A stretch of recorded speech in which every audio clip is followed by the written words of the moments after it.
ሰላም ውድ የቻናላችን ቤተሰቦች እንደምን አላችሁ?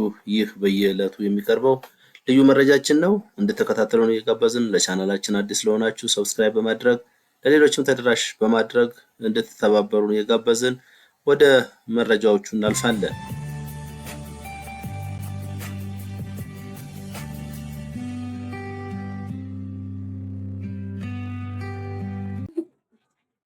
ሰሞነኛውን ጥቃት ጨምሮ እስካሁን ድረስ በሸርካ ወረዳ በተፈጸሙ ተከታታይ የሆኑ ጥቃቶች ከ164 በላይ ኦርቶዶክሳውያን መገደላቸውን የምስራቅ አርሲ ሀገረ ስብከት መረጃ አመልክቷል። ከተገደሉት በተጨማሪ የደረሱበት ያልታወቁት በርካታ ምዕመናን አሉ። ከሰሞኑ በየካቲት 19፣ 20 እና 22 በደረሰ ጥቃት ብቻ የ31 ሰዎች ሕይወት አልፏል። ከትናንት በስቲያ በሸርካ ወረዳ ጢጆ ለቡ ቀበሌ የ70 እና 72 ዓመት ዕድሜ ያላቸው ሁለት ወንድማማቾች አረጋውያን በታጣቂዎች ግድያ ተፈጽሞባቸዋል። የሁለት ወንድማማቾች ስርዓተ ቀብር ትናንትና ሰኞ በጋልማ ገብረ ክርስቶስ ቤተክርስቲያን መፈጸሙ የሚታወስ ነው።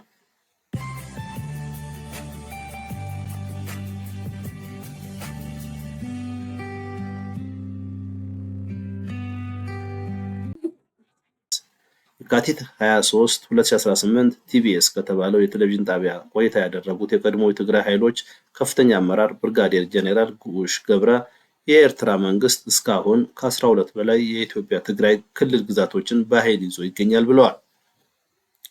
ኤርትራ ከያዘቻቸው በኢትዮጵያ ውስጥ ከሚገኙ ግዛቶች መካከል ኢሮብ፣ ዛላምበሳ፣ እንዳሃወራይ፣ ሰብዎ፣ ባድመ፣ አዲ ጸጸር፣ አዲ አሰር፣ አዲ ታውላ ሌሎችም በማለት ጠቅሰዋል። ህወሓት ከሻዕቢያ የፈጠረው ጸምዶ የተሰኘው ግንኙነት አምርረው የተቹት ጄኔራል ጉሽ ግንኙነቱ አፍራሽ፣ የማይረባ፣ የትግራይ ህዝብ ለዳግም ጦርነት የሚጥድ በማለት ውድቅ አድርገውታል። ጽምዶ ሰላም አይደለም፣ ህዝብ ከህዝብ የሚያገናኝ ሳይሆን ጥምረት ፈጥሮ የኢትዮጵያ መንግስት ለመውጋት ያለመ እኩይ ፕሮጀክት ነው ሲሉ ኮንነውታል።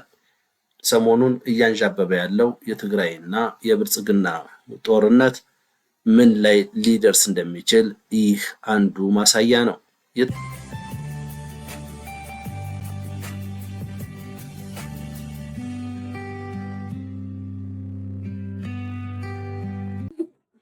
በኒውክሌር አፋፍ ላይ መሆኗ ተነገረ። የ9 ሀገራት አስፈሪ የጦር መሳሪያ ክምችት ዝርዝር በይፋ እየተገለጸ ነው። በዓለም አቀፍ ደረጃ ያለው የጂኦፖለቲካ ውጥረትና የሀገራት ወታደራዊ ሽኩቻ እየተባባሰ በመጣበት በዚህ ወቅት የኒውክሌር ጦር መሳሪያ የታጠቁ ሀገራት ቁጥር እና የያዙት የጦር መሳሪያ መጠን የዓለም አቀፍ ማህበረሰብ ዋነኛ የስጋት ምንጭ እየሆነ ነው።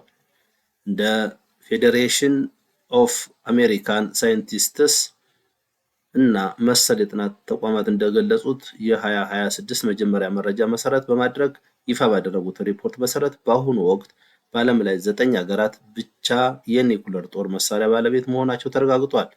በዚህ ዝርዝር ውስጥ ሩሲያ በ5449 የኒውክሌር አረሮች ቀዳሚነቱን የያዘች ሲሆን አሜሪካ በ5277 ክምችት በቅርብ ርቀት ትከተላታለች።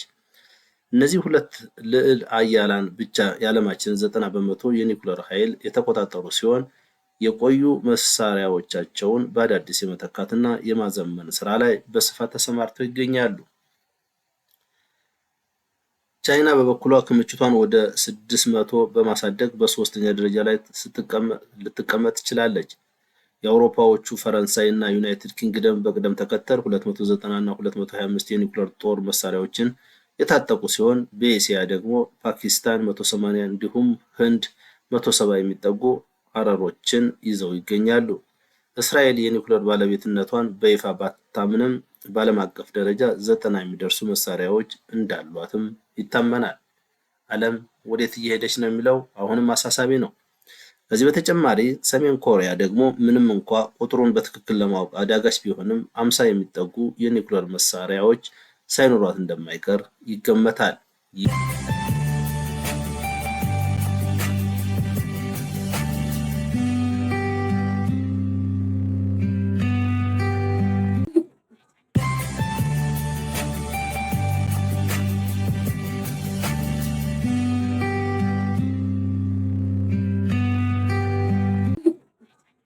የእስራኤል ዜጎች በአስቸኳይ ሀገር ለቀው እንዲወጡ አዘዘች። ይህ እርምጃ የተወሰደው ሩሲያ በቅርቡ በእስራኤል የሚኖሩ የገዛ ዜጎቿ በቀጠናው እየታየ ባለው ከፍተኛ የጸጥታ ስጋት ምክንያት ሀገሪቱን ለቀው እንዲወጡ ካሳሰበች በኋላ ነው። ይህ የሞስኮ ውሳኔ በሁለቱ ሀገራት መካከል ለዓመታት የቆየውን ግንኙነት እጅግ አስከፊ ደረጃ ላይ ያደረሰው ሲሆን በተለይም እንደ አውሮፓ አቆጣጠር በየካቲት 2026 አሜሪካ እና እስራኤል በኢራን ላይ የሰነዘሩትን ጥቃት ተከትሎ የመጣ የበቀል እርምጃ ተደርጎ ተወስዷል። ሩሲያ ለዚህ ማባረር እንደ ምክንያት የጠቀሰችው በዚህ ዓመት መጀመሪያ ላይ ተግባራዊ የተደረገውን አዲስ የማባረር ስርዓት የተባለው ሕግ ነው። ይህ ሕግ ቀደም ሲል ከመካከለኛው እስያ ለሚመጡ ሕገወጥ ስደተኞች የወጣ ቢሆንም አሁን ግን ሞስኮ የውጭ ሀገር ዜጎችን ያለ ፍርድ ቤት ትዕዛዝ ለማባረር እንደ ፖለቲካዊ መሳሪያ እየተጠቀመችበት ይገኛል። ኢራን የአውሮፓ ሀገራት በመካከለኛው ምስራቅ ጦርነት ውስጥ ጣልቃ ከገቡ ጥቃት እንደምትሰነዝር አስጠነቀቀች። የውጭ ጉዳይ ሚኒስቴር ቃል አቀባይ እስማኤል ባቃኒ ማንኛውም ተሳትፎ እንደ ጦርነት አዋጅ እንደሚቆጠርና የአውሮፓ ከተሞች የአጸፋ እርምጃ እንደሚጠብቃቸው ገልጸዋል። ማርክ ሩተ የህብረቱን ግዛት እያንዳንዱ ኢንች እንደሚከላከሉ አስታውቀዋል። የፈረንሳዩ ፕሬዝዳንት ኢማኑኤል ማክሮንም የሀገሪቱን የኒውክሌር አቅም እንዲጨምር አዘዋል።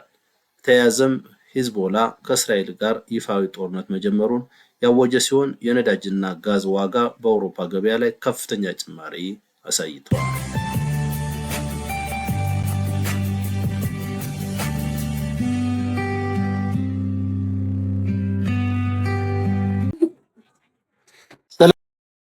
የእንግሊዝ ጠቅላይ ሚኒስትር ትራምፕ ኢራን ላይ የወሰዱት እርምጃ ተችተው የሀገራቸውን አቋም ተከላከሉ። የእንግሊዝ ጠቅላይ ሚኒስትር ኬር ስታርመር ለፓርላማ አባላት መንግስታቸው በጥቃት የሚመጣ የመንግስት ለውጥን አያምንም ሲሉ ተናገሩ። ይህንን ከእስራኤል ጋር በመሆን ኢራን ላይ ጥቃት ከከፈቱት ትራምፕ በተቃራኒው እንዲቆሙ ያደርጋቸዋል። የጠቅላይ ሚኒስትሩ ኢራን ላይ ጥቃት ከተፈጸመ ወዲህ ባደረጉት የመጀመሪያው የፓርላማ ንግግራቸው አሜሪካ የዩናይትድ ኪንግደምን ጦር ሰፈር እንድትጠቀም መፍቀዳቸው ተገቢ እንደነበር በመግለጽ ተከላክለዋል። ከፕሬዝዳንት ትራምፕ ጋር በመጀመሪያ ጥቃቶች ላይ ላለመሳተፍ በወሰናቸው አልተግባባንም ነበር፣ ነገር ግን የብሪታንያ ብሔራዊ ጥቅም ምን እንደሆነ የመወሰን የኔ ኃላፊነት ነው ሲሉ ለፓርላማ አባላት ተናግረዋል። ነገር ግን እሁድ ዕለት ሁኔታዎች ተቀየሩ ያሉት ጠቅላይ ሚኒስትሩ የኢራን ተገቢ ያልሆነ ምላሽ ለሕዝባችንና ለፍላጎታችን እንዲሁም ለአጋሮቻችን ስጋት ሆነ ሲሉ ተናግረዋል። ኢራን ለአሜሪካ እና ለእስራኤል ጥቃቶች የወሰደችው የበቀል እርምጃ በመካከለኛው ምስራቅ የሚገኙ የብሪታንያ ሕዝቦች ስጋት ላይ ጥሏል። ይህም የቴህራንን የሚሳኤል መሰረተ ልማት ለመምታት የጦር ሰፈሮችም ጥቅም ላይ እንዲውሉ እንድንፈቅድ አድርጓል ብለዋል። በተጨማሪም ሱዳን ሰሜናዊ ክፍል ታጣቂዎች በሰነዘሩት ጥቃት የ169 ሰዎች ሕይወት ማለፉ ተገለጸ።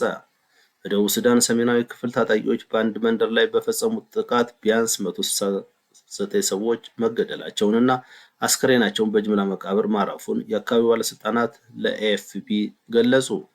እሁድ ንጋት ላይ ከሱዳን ድንበር አቅራቢያ በሚገኘው ኦፒዮ ምኖ ግዛት ውስጥ የተፈጸመውን ይህንን ጭፍጨፋ በተመለከተ የሰሜን ሩዊንግ አስተዳደር አካባቢ የጤና ሚኒስቴር ኤልሳቤጥ አቾሌ በስልክ በሰጡት ቃለ መጠይቅ በአጠቃላይ 169 አስከሬኖች በጅምላ መቃብር እንዲያልፉ ተደርጓል ብለዋል። የአካባቢው የኢንፎርሜሽን ሚኒስትር ጄምስ ሞኒሎዋክ በበኩላቸው የተገለጸው የሟቾች ቁጥር ትክክል መሆኑን ጠቅሰው በሟቾች መካከል ሴቶች፣ ህጻናትና አረጋውያን እንደሚገኙበትና ተጨማሪ አስከሬኖች ሊገኙ ስለሚችሉ ቁጥሩ ከዚህም ሊበልጥ እንደሚችል አስታውቀዋል።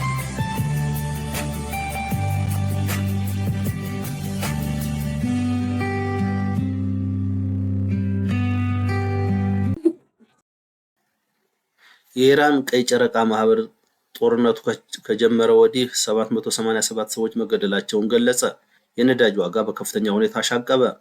በመካከለኛው ምስራቅ የተቀሰቀሰው ጦርነት የአቅርቦት መስመሮችን በማስተጓጎሉ የነዳጅ ዋጋ በከፍተኛ ሁኔታ ማሻቀቡ ተዘግቧል። በስትራቴጂካዊ ጠቀሜታዋ የምትታወቀው የሆርሙዝ ወሽመጥ መዘጋቱንና በቀጠናው የሚገኙ የኃይል መሰረተ ልማቶች ጥቃት ማስተናገዳቸውን ተከትሎ የብሬንት ድፍድፍ ነዳጅ ዋጋ ከ8 በመቶ በላይ ጭማሪ አሳይቷል። በዚህም አንድ በርሜል ነዳጅ 85.1 ዶላር የደረሰ ሲሆን ይህም እንደ አውሮፓ አቆጣጠር ከሐምሌ 2024 ወዲህ የታየ ከፍተኛ ዋጋ ጭማሪ መሆኑ ተመልክቷል። በአንጻሩ ነጋዴዎች ትኩረታቸውን ወደ ነዳጅና ወደ የአሜሪካ ዶላር በማዞራቸው የከበሩ ማዕድናት ዋጋ በከፍተኛ ሁኔታ ቀንሷል። የወርቅ ዋጋ ከ4 በመቶ በላይ ቅናሽ በማሳየቱ የዚህ ወር እስካሁን በደረሰበት የአዲስ አበባ የኮንዶሚኒየም ቤቶች ልማትን በተመለከተ ከሚሰራጨው መረጃ በላይ የተገነቡ ቤቶች በጣም ጥቂት መሆናቸውን እየተነገረ ነው። በዚህ መሰረት አብዛኞቹ ቤቶች 80 እና 70 በመቶ ደርሰዋል የተባሉ ቤቶች ገና ጅምር ላይ መሆናቸውን እየተነገረ ነው። ይህንንም ዝርዝር መረጃ ወደ እናንተ ይዘን መተናል። ተከታተሉ። በአዲስ አበባ ከተማ አስተዳደር ከ2018 በጀት ዓመት ጀምሮ እየተሰሩ ያሉት 20፣ 80 እና 40፣ 60 ቤቶች አብዛኞቹ እየተጠናቀቁ ነው በሚል ሰሞኑን መረጃዎች ሲሰራጩ እንደነበር ሁላችንም የምንረዳው ነው። ነገር ግን አብዛኞቹ ቦታዎች የተጠናቀቁ ሳይሆን ገና እየተጀመሩ መሆናቸውን ሰምተናል። ሰሞኑን ወይዘሮ አዳነች አቤቤ 80%፣ 70% እና ከዚያ በላይ ሆነዋል ያሉትን የ97,000 ቤቶች ማጣራት ሞክረን ነበር። በዚህ መሰረት አብዛኞቹ ገና እየተጀመሩ እንጂ የተጠናቀቁ እንዳልሆነ መረጃዎች እየወጡ ነው። የተወሰኑ ሳይቶች ቦሌ ቡልቡላ፣ ቦሌ አራብሳ እንዲሁም ቱሊ ድምቱና የተወሰኑ አቃቂ ቃሊቲ አካባቢ ያሉ ወርቁ ሰፈር ህንፃዎች የተወሰኑት የ50% እና ከዚያ በላይ የተሰሩ ቢሆንም አብዛኞቹ ግን ቅርብ ጊዜ የተጀመሩና ገና መሰረታቸው ያልወጣ መሆኑን ተነግሯል። በዚህ መሰረት የካቲትና መጋቢት ላይ እጣ ይወጣል የሚለው ግምት እንደማይተገበር እየተነገረ ነው። ከተማ አስተዳደሩ 24/7 በሚለው የአዲስ የአሰራር ስርዓት ተግብሮ የተንቀሳቀሰ ቢሆንም የቤቶች ልማት እንቅስቃሴ አሁንም በበቂ ሁኔታ እንዳልሆነ መረጃዎች እየወጡ ነው። የቻናላችን ቤተሰቦች ለዕለቱ የነበሩ መረጃዎች ይህንን ይመስል ነበረ። በሌላ ቀን በሌላ መረጃ እስከምንገናኝ